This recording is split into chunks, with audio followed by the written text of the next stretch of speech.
예, 안녕하십니까. 예, 저는 주택관리사 회계원리 담당 곽기안입니다. 만나 뵙게 돼서 반갑습니다. 회계원리 모두 처음 시작하시죠. 근데 회계원리는 쉽습니다. 긴장하지 마시고, 앞으로 잠깐 한번 보세요. 처음 시작하면은 굉장히 이제 어렵게 느껴지는데, 사실 알고 보면 회계원리 쉬운 과목이니까, 자, 한번 보세요. 회계원리를 하는 것은 뭐냐 하면은 어떤 거래가 발생하죠. 그죠? 거래라는 건 이제 물건을 사고 파는 겁니다. 거래가 발생하면은 장부에 기장하죠. 그죠? 장부에 기장을 하고, 그 기장을 하고 나면 이제 연말 되면은 결산하게 되죠. 그죠? 결산. 우리가 이제 결산하는 목적이 뭘까요? 왜 결산하게 됩니까? 그죠? 그 1년 동안에 우리가 이제 벌어들인 돈, 그죠? 지출한 돈이 얼마인지 알아봐야 되죠. 그죠? 그걸 우리는 손익계산이다. 손해받는지 이익받는지, 그죠? 계산해 보는 겁니다. 또 하나 있죠. 그죠? 손익계산도 해보고, 내가 처음에 시작할 때 자본을 예를 들어서 뭐 1,000만 원 가지고 시작했는데 그 1년 후에 이 돈이 얼마가 되어 있는지 그걸 우리가 재산 상태라 이랍니다. 그 재산 상태 또는 다른 말로 재무 상태다. 같은 말입니다. 자, 이건 보세요. 우리가 물건을 사왔습니다. 그죠? 거래라는 거는 사오고 파는 거. 물건을 사왔다가 팔았습니다. 그 100원에 사왔다가 150원에 팔았다. 그죠? 그럼 이익이 얼마 생겼습니까? 50원 생겼죠. 그죠? 50원 생겼다. 예. 그럼 100원에 사와서 150원에 팔고 50원 남았죠. 수익이 얼마 생긴 겁니까? 수익. 예. 50원입니까? 아닙니다. 이걸 우리가 수익이랍니다. 벌어들인 총액, 매출, 매상, 수익이다. 이거는 뭐랄까요? 그렇죠. 순수한 이익이라 해야죠. 그죠? 이익. 그럼 이 사왔을 때 이 금액, 이거는 이제 비용. 요 벌어들이기 위해서 지출한 돈이죠. 이걸 우리가 비용이라 이랍니다. 아시죠? 그 100원에 사와서 150원에 팔았다. 그럼 비용은 100원 들어갔고 수익은 150원. 요 차액 부분이 이익이 되는 겁니다. 우리가 이제 보통 사회에서는 이 수익과 이익을 혼동하죠. 그죠? 뭐 오늘 수익 얼마다, 뭐 이익 얼마다 이렇게 혼내서 사용하는데 회계에서는 이걸 구분해 줘야 됩니다. 전혀 다르죠. 그죠? 결국 수익이라는 것은 비용에다가 이익을 합한 것과 같은 의미죠. 그죠?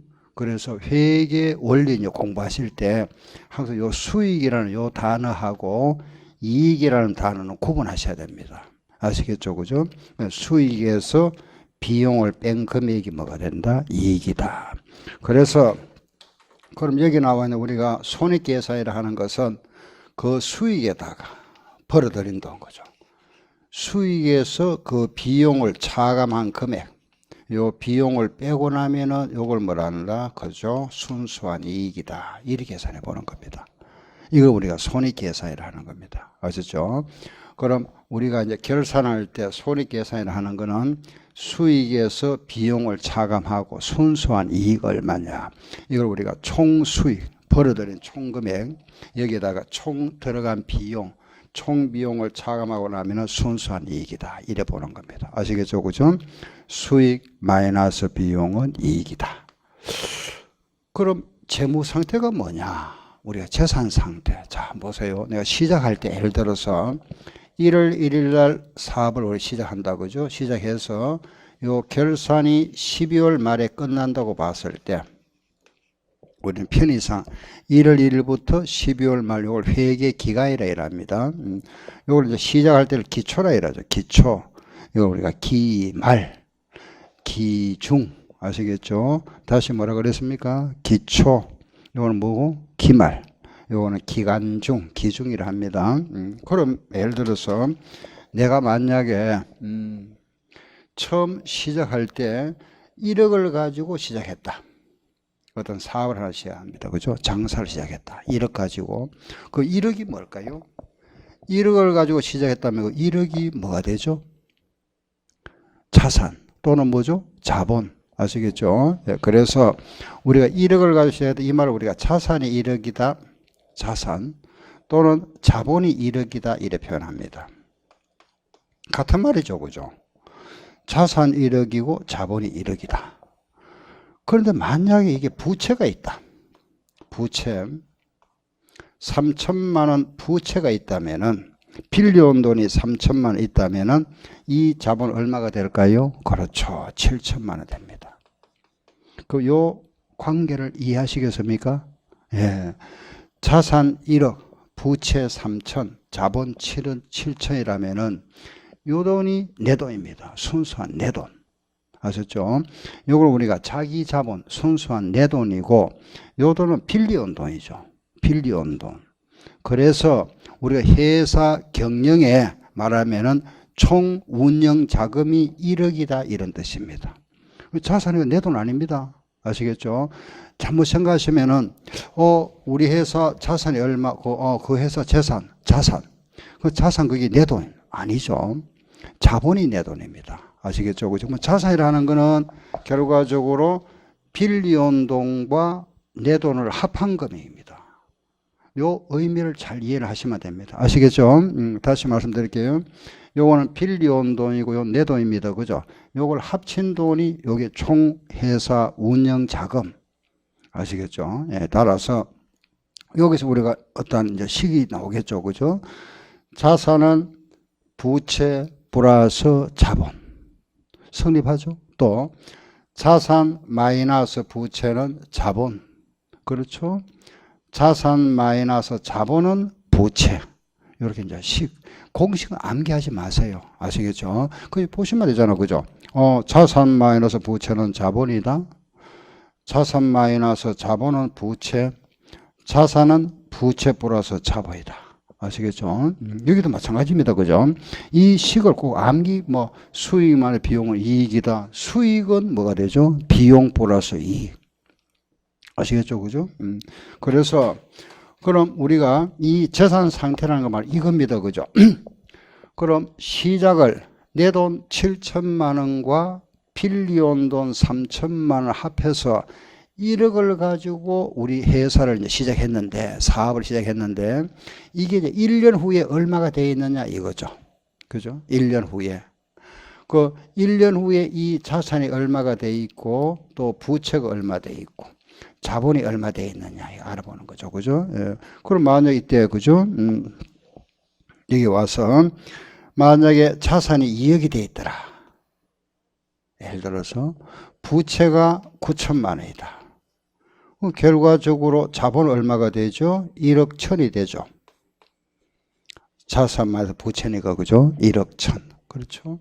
자, 자산은 1억이 늘었습니다. 2억이 됐고 부채는 3천만 원이 9천만 원 되었습니다. 그죠? 그래서 자본은 7천에서 1억 천이 되었다면은 그럼 1년 동안에 얼마 버렸습니까? 버려들은 돈이 얼마죠? 그죠? 바로 이 차익이죠. 1억 1천만 원과 7천만 원 차이니까 내가 1년 동안 벌어들인 이익이 얼마다? 4천만 원이다. 이래 보는 겁니다. 왜냐하면 자산이 1억 늘어났죠. 자산이 1억 늘어났는데 반대로 또 부채가 6천만 원 늘어났잖아. 그 결과적으로 자산이 1억 늘어났지만 빚이 6천만 원 늘어났으니까 순수하게 증가된 금액은 4천만 원이죠. 그죠? 아셨죠? 그래서 요 차액이 이익이라 보는 겁니다. 그래서 이걸 우리가 이제 구분할 때는 기초 자산, 기초 부채, 기초 자본이라 하고 요거는 기말 자산, 기말 부채, 기말 자본이라 합니다. 이 상태를 알아보는 거. 아시겠죠? 예, 그래서 그럼 재무 상태라는 거는 자산과 그죠? 부채와 그 자본의 상태다. 요 관계 어떻게 되죠? 자산 마이너스 부채는 자본이다. 그죠? 요게 재무 상태.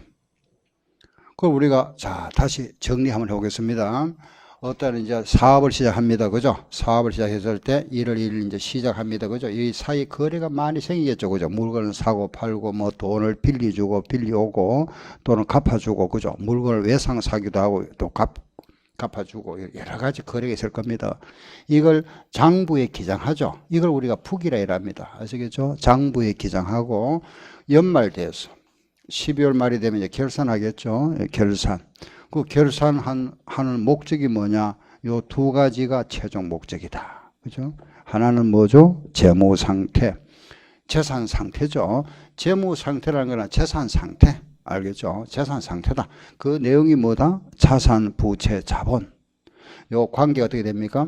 자산 마이너스 부채는 자본이다. 아시겠죠? 그죠? 자산 마이너스 부채는 자본이다. 손익 계산할 때는 수익에서 마이너스 뭐죠? 비용을 빼니까 이익이다. 아시겠죠? 그죠? 자, 이 자산과 부채와 자본, 여기 있는 수익과 비용과 이익이 있죠. 이 내용, 앞으로 이걸 우리가 알아봅니다. 이거 알아보는 이것을 우리 뭐라 하느냐? 회계원리라 하는 겁니다. 이 과정.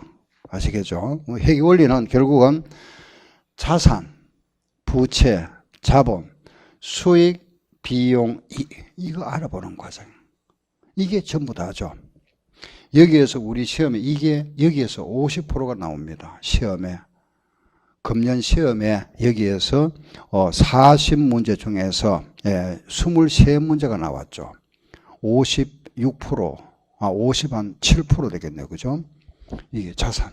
50% 이상입니다. 항상 매년. 여기에서 50%, 여기에서 30%, 원가 계산하는 데서 20%. 요래 출제 비중. 이따 다시 말씀드리겠습니다. 자, 그럼 여기서 우리가 앞으로 회계원리 공부하는 기본이 자산, 부채, 자본, 수익, 비용, 이익 알아보는 거다. 아시겠죠? 그죠? 자산이 뭐죠? 자산이 기업의 총 재산. 부채는 뭐죠? 빌려온 돈. 자본은 뭐죠? 자산 마이너스 부채. 수익은 뭡니까? 벌어들인 전체 총금액, 벌어들인 총수익. 비용은 이 벌어들이기 위해서 지출한 돈. 얼마에 사왔다. 그게 비용이죠. 그죠? 원가. 차익, 그건 뭐다? 이익. 여기에 대한 그러면 우리가 이제 알아보는 게 자산. 그 자산에 대해서 이제 하나하나, 그죠? 뭐 자산 안에 보면은 현금, 뭐 예금, 주식, 여러 가지 있습니다. 그죠? 그 항목들에 대한 거. 뭐 부채에 대한 뭐 차익금이라든지 사채관계, 그리고 요 주식 발행, 요번에 와서 주식 발행하는 거고, 그 다음에 수익. 우리가 벌어들인 돈. 그죠? 어떤 항목들이 수익 항목인지, 비용은 어떤 게 있는지, 그 차익 이익이다. 요거 알아보는 것이 회계원리입니다. 쉽습니까? 어렵습니까? 예? 쉽죠? 그죠? 예. 처음에 시작하실 때 우리가 숲을 보고 나무를 보셔야 됩니다. 아셨죠? 처음부터 그 숲속에 들어가서 나무를 보다 보면 길을 잃어버리죠. 그죠? 전체 내가 뭘 해야 되는지, 회계원리가 도대체 뭔지를 먼저 아시고 나서 이제 세부적으로 하나씩 들어가면 됩니다. 아시죠? 그죠? 예. 그래서 회계원리를 하는 것은 결국 우리가 일상적으로 우리가 모든 하는 우리 생활하는 것 자체, 뭐 고문가게를 하든, 그죠? 어떤 무슨 사업을 하나 하든, 북이 이런 회계 원리를 몰라도 다 합니다. 그죠? 내가 얼마 벌었는지 알아봐야 되잖아. 그죠? 다 하는데 이걸 좀 체계적으로 알아보는 학문이다. 그래 이해하시면 됩니다. 아시겠죠? 그죠? 그 내용이 뭡니까? 자산, 부채, 자본, 수익, 비용. 그럼 결과적으로 보세요. 요 자본이라는 거는 자산만에서 부채죠.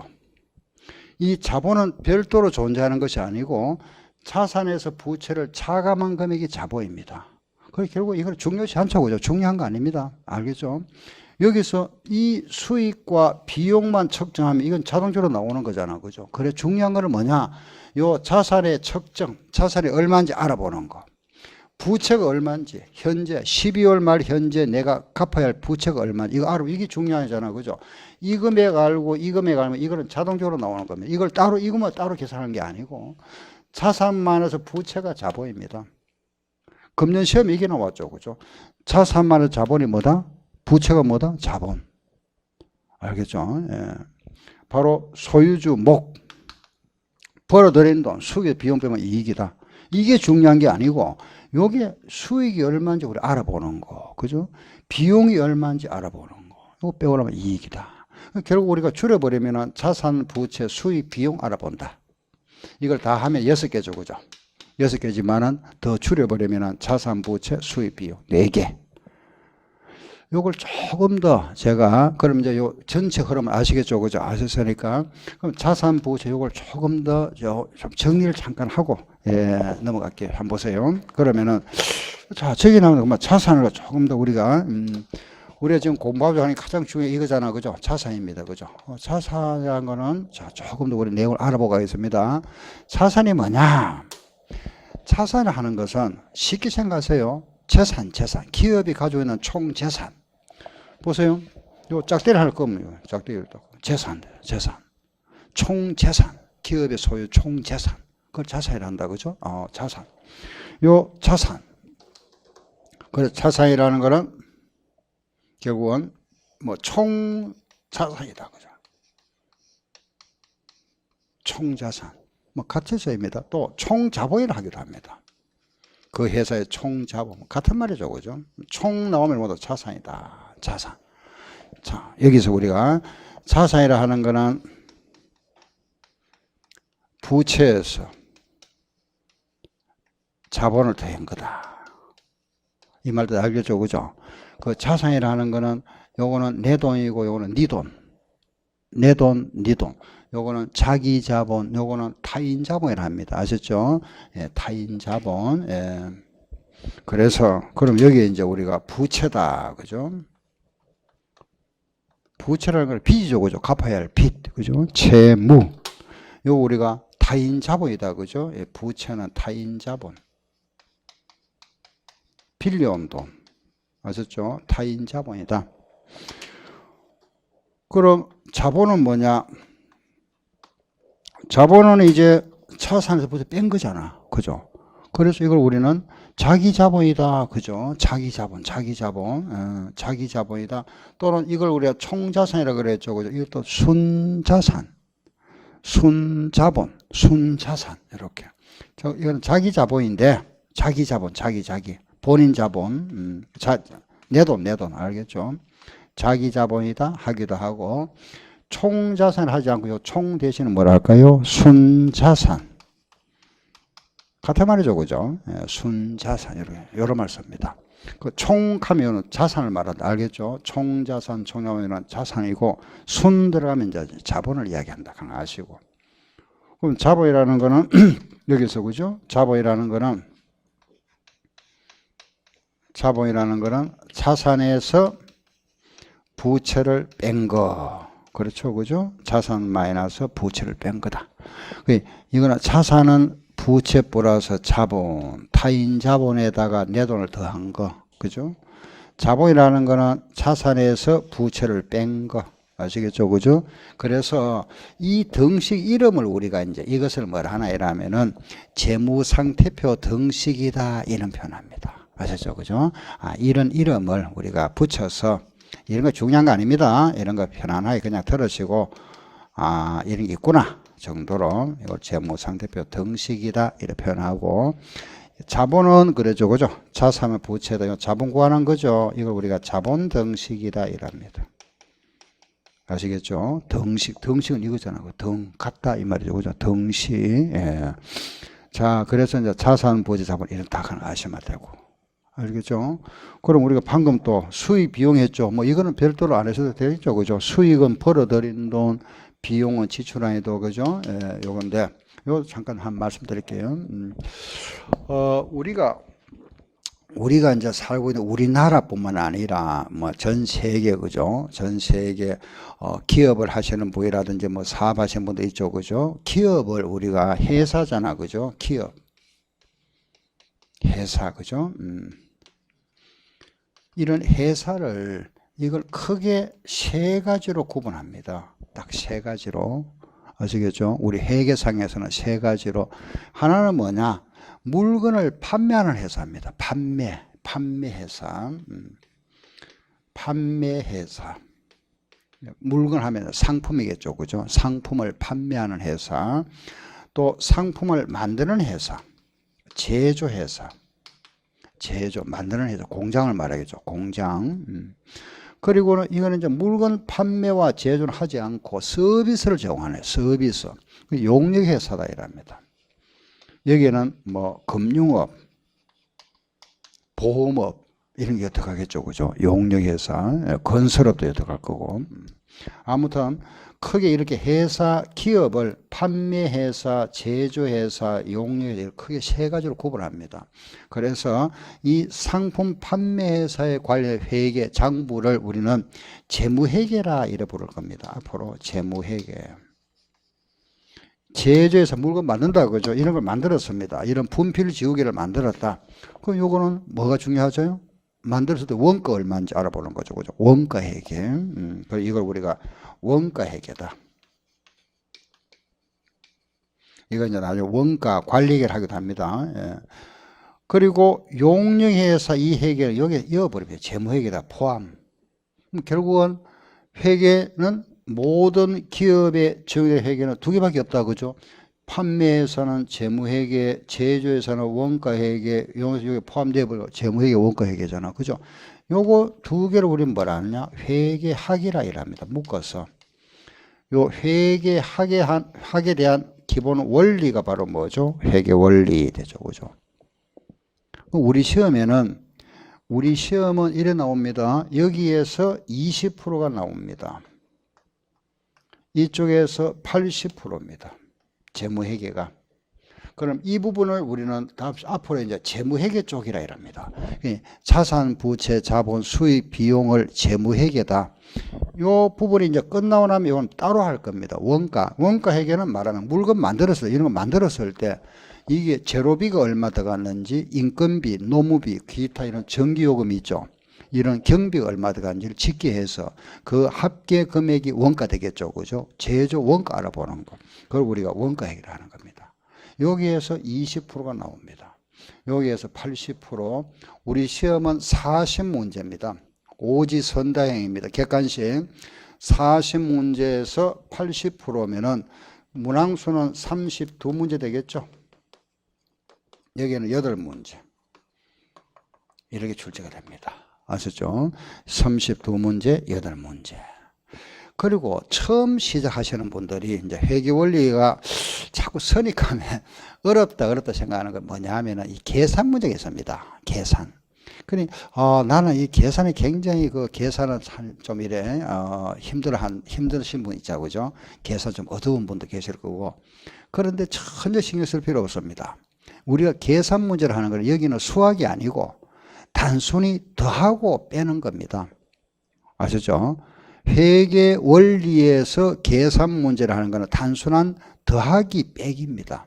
그래서 우리 이 시험 문제 지금 보면은 계산 문제와 이제 이론 문제가 이렇게 섞여 나옵니다. 계산 문제, 이론 문제가. 그래 이게 계산 문제, 이론 문제가 평균 그동안 나왔던 거, 그동안 우리 이제 주택관리 시험이 있었죠. 그죠? 22회까지 시험이 있었는데 평균 그동안 총 평균을 나눠보면 이 계산 문제 한 60%, 이론 문제가 40% 나왔습니다. 아셨죠? 이래 나왔는데 2018년도는 여기에서 75% 나왔습니다. 여기서 25%. 2019년도도 마찬가지입니다. 이렇게 나왔어요. 금년 2019년도와 작년은 여기서 75% 나왔죠. 그죠? 그 75%는 그럼 몇 문제 나왔을까요? 그렇죠. 계산 문제가 30문제 나왔습니다. 이론 문제에서 10문제. 아시죠? 그럼 계산 문제가 30문제, 10문제였죠. 이 계산 문제 하면 이걸 이제 어렵게 생각하시는데 그게 아니고 단순히 이겁니다. 더하고 빼고, 알겠죠? 가끔 가다가 곱하기 나옵니다. 한 개, 500원짜리 20개 이런 식으로. 만약 주식 같은 거 있잖아. 그죠? 내가 소유하고 있는 주식이 100주를 가지고 있는데 주당 단가가 1,000원이다 하면은 100 곱하기 1000을 해야 되잖아. 돈이 얼마고 하면 10만 원이죠. 그게 그런 계산하는 겁니다. 곱하기. 그럼 이 중에서 100주를 1000원 주고 취득했다가 그중 70주를 1300원에 팔았다. 처분이익 얼마냐 물어봅니다. 그게 계산 문제입니다. 그러면 700주를 1000원에 샀다가 1300원에 팔았으니까 300원 이익 받죠. 700주 곱하기 300 그게 답이 되겠죠. 그죠? 700주 곱하기 300은 그게 금방 암산이 안 되면은 계산기로 하시면 됩니다. 우리는 시험장에 계산기를 갖고 들어갈 수 있습니다. 공무원 세무직 공무원 시험 뭐 7급이나 9급이죠. 거기는 계산기 못 가지고 들어갑니다. 시험장에. 근데 우리는 계산기 갖고 들어갑니다. 그렇기 때문에 평소에 좀 연습하시면 되죠. 그죠? 예, 가끔 가다가 곱해 나누는 거. 사칙입니다. 주로 이겁니다. 더하기. 그 다음 빼기. 곱하기 나누기. 우리가 공부했던 뭐 수학이 있죠. 인수분해라든지 뭐 미분, 적분, 인티그랄 뭐 그죠? 시그마 그런 계산 문제가 아니고 단순하게 더하고 빼는 거다 보시면 됩니다. 그것도 계산기로 하니까 여러분들 계산기 하나 준비 하나 하셔야 됩니다. 그 계산기를 한 손바닥만 하면 됩니다. 크기 정도는 뭐 사치 연산이니까 크게 신경 쓰지 마시고 우리 수업 시간에 저하고 같이 하면 되니까 그런 것만 신경 쓰지 마세요. 아무튼 이렇게 시험에 나온다고 하는 거 아시고 기본 우리가 회계 원리가 뭐다 하는 건 아시겠죠, 그죠? 예. 우리가 앞으로 공부할 부분이 뭐다 하는 건 이해하실 겁니다. 예. 그래서 그럼 이제 이 자산, 부채, 자본, 수익, 비용 이기다, 그죠? 자, 이거 한번 보세요. 제가 먼저 전체적으로 개괄적으로 말씀을 설명을 드리고 여러분들 갖고 계시는 기초 입문서 있죠. 그 입문서를 보면서 하나하나 다시 말씀해 드리겠습니다. 뭐 지금 책을 미리 볼 필요는 없습니다. 제가 먼저 전체적으로 이렇게 흐름을 한번 말씀해 드리고 나서 책을 첫 페이지부터 다시 보면서 필요한 부분은 조금 더 보충해서 설명할 부분을 말씀드리겠습니다. 자, 이거 한번 보세요. 그럼 우리가 이제 공부하는 게 이게 회계원리라 그랬습니다. 그죠? 이 부분이 회계원리인데 이 자산, 부채, 자본을 나타내는 표를 뭐라 하느냐? 재무상태표라 이랍니다. 재무상태표. 그럼 수익, 비용, 이익을 나타내는 표를 뭐라 부르느냐? 손익계산, 그렇죠. 서이라죠. 손익계산서. 자, 여러분들 이 말 들어봤습니까? 대차대조표. 이건 다 들어보셨죠, 그죠? 근데 재무상태표는 조금 생소하죠, 그죠? 예. 이게 같은 겁니다. 알겠죠? 여러분들이 알고 계시는 대차대조표나 지금 제가 말씀드리는 재무상태표나 같은 뜻입니다. 내용이 같습니다. 그런데 왜 이렇게 표현하느냐? 이 대차대조표와 재무상태표는 지금 현재 우리나라는 이래 되어 있습니다. 이제 우리가 이런 이제 장부를 기장하는 기준이 있겠죠, 그죠? 그게 기업회계 기준이라 하는 겁니다. 그런데 2011년에 우리나라도 여기에 가입했죠.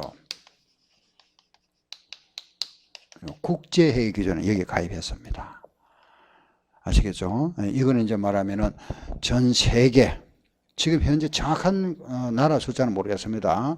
근데 약 한 뭐 140, 50개국 될 겁니다. 전 세계 140, 50개국이 공통적으로 처리하는 회계 기준입니다. 이거는 말하면 우리나라에만 적용하던 거고, 이거는 전 세계, 아시겠죠? 140개국 내지 50개국 나라들이 공통적으로 처리하는 회계 기준입니다. 그런데 우리나라에서는 지금 이원화되어 있습니다. 우리나라는 비상장 법인이 있죠. 비상장 법인은 기업회계 기준에 해도 되고 상장 법인은 국제회계 기준에 따라 해야 됩니다. 상장 법인은 아시겠죠? 그럼 뭐 이거는 여러분들 아시죠, 그죠? 상장 법인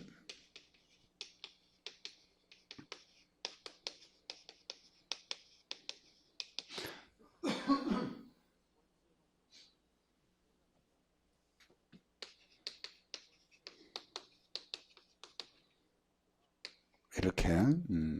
우리 지금 우리나라 상장법이라는 거는 상장법인과 등록법인 이렇게 구분합니다. 그 상장법인은 흔히 여러분들이 알고 있는 코스피 아시죠? 이건 이제 코스피. 이건 이제 코스닥이라죠, 그죠? 코스닥. 요런 거는 주로 이제 벤처 기업이고, 이거는 이제 좀 상대적으로 규모가 크죠. 상장법인은 쉽게 말씀드리면은 정식으로 그 회원이 되어 있는 기업들을 말하고, 등록법인은 그 정권을 협회에 등록만 하고 거래되는 회사들입니다. 그 말하면은 이거는 정규직이고 비정규직이라 보시면 됩니다. 정규직, 비정규직. 규모 면에서는 굉장히 대기업이죠. 크고 상대적으로 적습니다. 요거는 벤처기업. 정말해서 삼성이나 현대는 모두 상장법인이겠죠. 그죠? 이런 이제 등록법인은 벤처기업 이런 겁니다. 아시죠?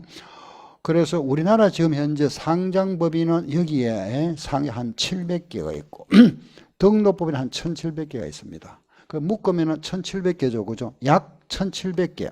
이런 회사들을 우리는 묶어서 상장법인이라 합니다. 쉽게 말씀드리면은 신문에 보시면 그게 쭉 그 주가 지수 나오죠. 주가 그 얼마 나오죠. 신문에 나오는 그 회사들. 그 회사들이 상장법인입니다. 아시겠죠? 이 아닌 회사를 뭐라 하죠? 그렇죠. 비상장법인. 예. 그런데 우리나라는 이제 2011년도부터 이 상장법인은 의무적으로 국제 기준에 따라야 되고, 비상장법인은 이거 해도 되고 이거 해야 됩니다. 아시겠죠? 그런데 뭐 이거 다 이렇게 보시면 되고 이렇게 이원화되어 있습니다. 그럼 여러분들이 만약에 이 주택관리사 자격증을 가지고 그 들어간 데 어디죠? 예, 그렇죠. 아파트 관리사무소장.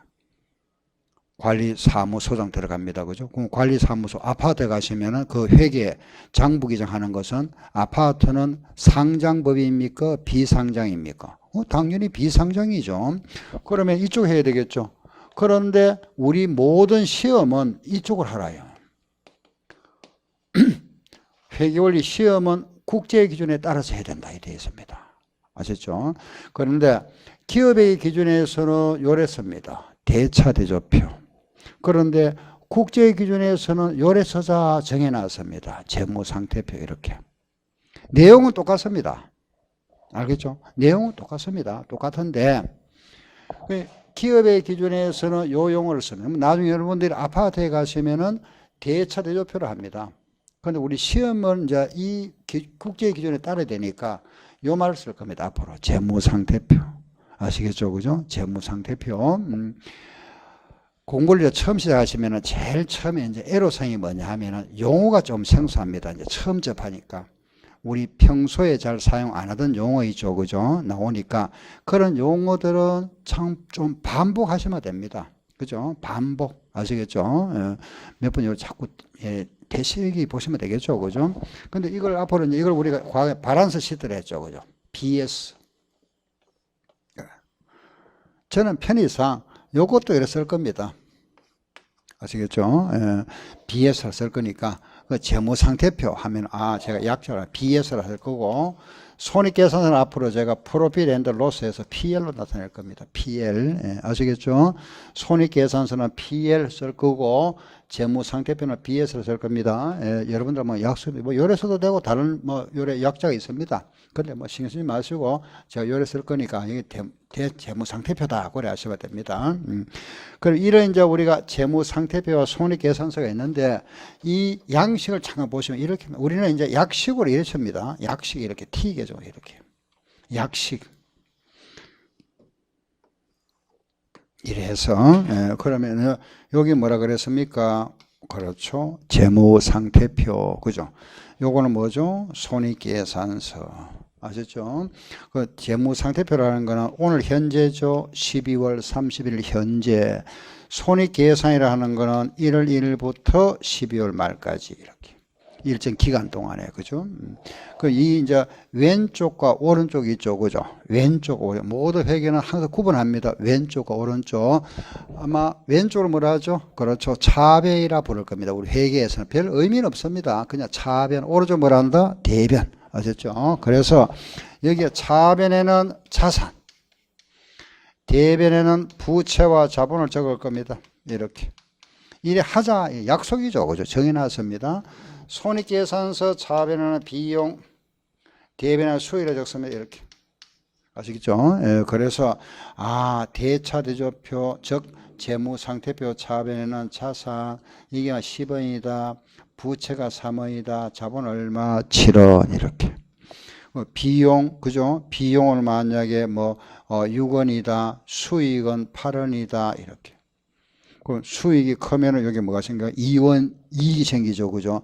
그리고 기본적으로 우리가 장부 마감은 항상 같게만 금액 합계가 같아져야 됩니다. 그래서 이 금액이 같아지기 위해서 여기 이원 생겨야 되죠. 이렇게.